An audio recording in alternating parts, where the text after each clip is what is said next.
Welcome to LC Screen Talk. My name is Larry, and this is my review of Terminator Genisys.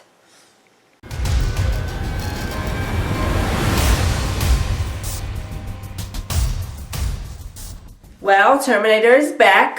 Personally, have not been a fan of the last two entries, so I was very skeptical, especially when I got to see these trailers. They did not impress, and they definitely are a good indication of the movie that was produced. So let's talk about the things that actually went well with Terminator Genisys. And the biggest one is the Terminator himself, Mr. Arnold Schwarzenegger.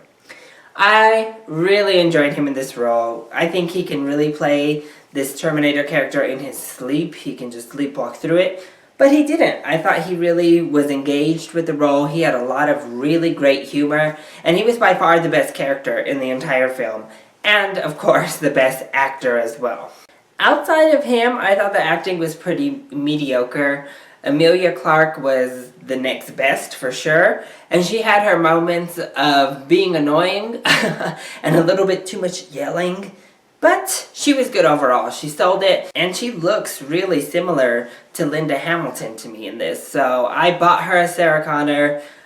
She had some good one-liners as well, so I liked her too. There are some pretty fun little twists and turns in here. Some of the action is nicely shot, and the 3D does look good. But that's about as far as the positives go when it comes to Terminator Genisys. So I said that I liked Emilia Clarke for the most part, but wow, I hated Jai Courtney. I'm not a fan of Jai Courtney at all, and he was really bad in this movie to me. He just doesn't emote. He's so lifeless and so bland and blah, and that was really, really evident here. He wasn't giving us any type of emotional range or really anything. So Jai Courtney, just a blank face, and really brought the relationship between his character and Sarah Connor down. I also was not a fan of Jason Clarke as John Connor. It didn't fit for me, and he was just off the whole film. None of it worked. His face makeup, none of it. And Jason Clarke is kind of a very character actor in my eyes, and this was not a character that he was meant to act as. The rest of the cast was either forgettable or I don't care. Outside of J.K. Simmons, I did enjoy his role here. And then we get to the terrible dialogue that was spewing out of their mouths.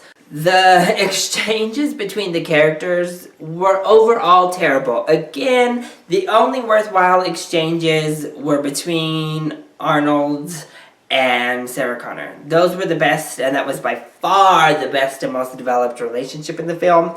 And the only one that really ever worked. And then we get to just the storyline itself, which is this convoluted mess. Most of the mythology that they try to set up here just doesn't make sense, and it doesn't align very well with even the previous films.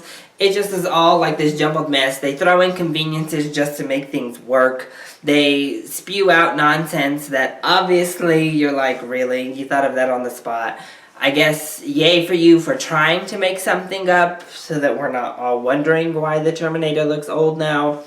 But I digress. And speaking of looks and how the Terminator looked, but wow, was that CGI terrible on the young Arnold in this film. Oh my gosh, the first scene you could tell was kind of copied and pasted from the first film into this one. And then, of course, he was doing things he never did in the first one, so they had to CGI Arnold Schwarzenegger, and it looked horrible, just like complete cartoon rubber nonsense. And the special effects in the film were just all over the place, period. Sometimes I was really impressed and thought, wow, that looks great. And then I would be like, oh gosh, this is like B-level video game territory. So it was just so uneven, and even the action sets were so uneven. Some were clear and awesome, and then some were so jerky and so CGI-y, I thought I was watching Transformers or another Michael Bay film. It was too much, and you didn't really know what was going on. So overall, Terminator Genisys is definitely a dumb summer blockbuster. to the T. You don't have to think, and actually the only way to really have fun with the movie is if you don't think too hard about what it's trying to sell you. So if you have nothing else to do on a weekend and want to just kind of have a loud, fun time at the movies, definitely go during the day and see it as a matinee. Otherwise, this can definitely wait for a rental, or you can just skip it altogether. So, that has been my review of Terminator Genisys. I hope you enjoyed it. If you did, go ahead, click like down below, and subscribe to the channel so you are always up to date on our latest videos. Also, join in on the conversation. Are you excited to see Terminator Genisys? And what is your favorite of the Terminator films? Let me know either in the comment section down below or hit me up on Twitter.